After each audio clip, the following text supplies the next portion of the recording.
Weaver क्या हाल है? तबीयत से ठीक है? तो सर इधर यूट्यूब चैनल गरीब मुंडा ये सारे भाई तहर होनी ऐसा अज पहली वीडियो बने वैसे यूट्यूब की उम्मीद है चंगी ज वैसे माशाल्लाह से आज के दौर च हर बंदा गरीब है, हालात तुम्हारे सामने हैं। असा गरीब हूँ सारी वीडियो चाड़ वैसे इंशाल्लाह तो आपको दुआ करे सू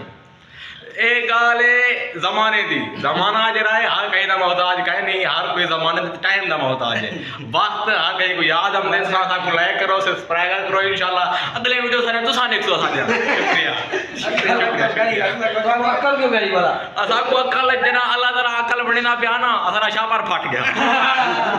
बे यही को क्या करना चल बे हजारी को सब बेइज्जती को बेइज्जती उठा मत खा छुन वाह अच्छा बाकी हाथ ना लिखो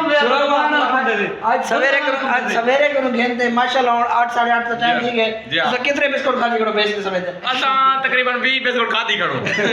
4 पैकेट खाती करो 4 पैकेट आराम से खावें सब ये सब को मारे ना इरे सागर भाई ना शुक्रिया भाई किधर भैया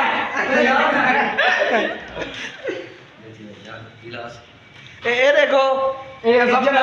जड्डा था सारे को लाए इवें समझो करीम है